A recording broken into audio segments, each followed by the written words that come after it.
Selamat datang teman-teman di sesi 8, di mana sesi 8 ini kita akan membahas mengenai rencana pengajaran. Nah, sesi 8 ini adalah sesi terakhir dari keseluruhan proses pembelajaran kita pada 8 minggu ini, di mana kita fokuskan pada bagaimana rencana pengajaran itu sendiri. Nah, kita harus tahu dulu nih, apa itu pengertian dari rencana pengajaran. Rencana pengajaran itu bisa disebut pemikiran tentang penerapan prinsip-prinsip umum bagaimana caranya pengajar itu mengajar dalam suatu interaksi pengajaran, baik yang berlangsung di dalam kelas ataupun di luar kelas. Di mana rencana pengajaran ini merupakan uraian tertulis mengenai kegiatan apa saja yang mungkin bisa kita lakukan sesuai dengan unit atau satuan pengajaran. Dan rencana pengajaran ini dibuat oleh pengajar sebelum memulai kegiatan pembelajaran itu sendiri. Nah, manfaat dari rencana pengajaran ini adalah memungkinkan pengajar memandang secara keseluruhan proses belajar mengajar, sehingga semua kegiatan itu dapat dilakukan secara konsisten menuju ke tujuan pengajaran.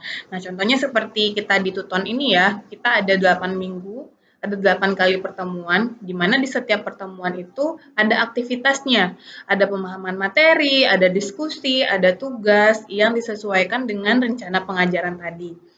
Nah, rencana pengajaran ini juga memungkinkan pengajar melihat apakah kegiatan belajar yang direncanakan itu bisa efisien atau apakah metode yang sudah diberikan itu telah sesuai dengan prinsip atau konsep belajar yang sudah ditentukan dan merupakan pertanggungjawaban pengelola program pendidikan dan pengajar sebagai bahan penilaian untuk memperbaiki pengajaran kita di masa yang akan datang. Dalam rencana pembelajaran itu ada beberapa komponen ya teman-teman ya. Yang pertama adalah tujuan belajar. Nah, tujuan belajar ini kita sudah bahas pada minggu sebelumnya, di mana kalau misalnya tujuan belajar itu sudah jelas, berarti pendidik dapat memproyeksikan hasil belajar yang harus dicapai setelah peserta didik itu belajar. Dan jika pendidik tidak memiliki gagasan yang jelas tentang tujuan apa yang harus dicapai oleh peserta didik, maka pendidik tidak akan dapat membuat perencanaan yang baik dan sesuai. Tentu saja ini akan berdampak pada proses pembelajaran tersendiri. Yang kedua, di dalam rencana pembelajaran itu harus ada isi atau materi dari pembelajaran. Materi pembelajaran ini merupakan medium atau media untuk mencapai tujuan pembelajaran yang dikonsumsi atau dilihat atau dinikmati oleh peserta didik kita. Di mana materi pelajaran itu harus sesuai dan menunjang tercapainya tujuan belajar. Nah, dalam pemberian materi pembelajaran itu kita harus sesuaikan urutannya ya, materi pembelajaran, karena sifat dari materi pembelajaran ini adalah kesinambungan atau kontinuitas. Makanya kalau dari teman-teman di antara sesi 1 sampai sesi 8 itu sebenarnya saling berkaitan dan tugas-tugas yang diberikan itu juga saling menunjang di setiap minggunya. Dan yang terakhir, materi pelajaran itu harus disusun dari hal yang sederhana menuju hal yang kompleks, sehingga mudah dipahami oleh peserta didik kita. Yang ketiga, di dalam rencana pembelajaran itu ada kegiatan pembelajaran, di mana kegiatan pembelajaran ini merupakan komponen dalam rencana pembelajaran yang menggambarkan proyeksi kegiatan yang harus dilakukan peserta didik dan kegiatan apa yang harus dilakukan guru dalam memfasilitasi pembelajaran anak sendiri.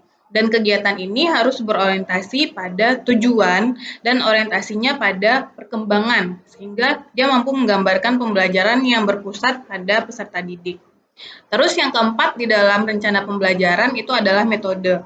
Metode ini adalah cara yang dipergunakan untuk mencapai tujuan yang sudah ditetapkan, sehingga kita perlu metode yang bervariatif sesuai dengan tujuan dari materi pelajaran.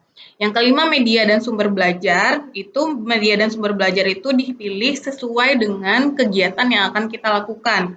Dan pemilihan media ini harus mempertimbangkan karakteristik perkembangan dan karakteristik pelajar peserta didik. Tidak mungkin anak-anak SD media pembelajarannya itu bisa kita samakan dengan orang yang sudah berada di bangku kuliah. Dan yang terakhir dalam rencana pembelajaran itu adalah evaluasi yang digunakan untuk mengukur dan menilai seberapa jauh tujuan pembelajaran itu telah tercapai. Nah, sekian saja materi kita pada sesi terakhir ini. Silakan teman-teman pahami kembali dengan membaca lagi materi yang sudah disajikan pada sesi ke-8. Saya akhiri video ini dan selamat belajar.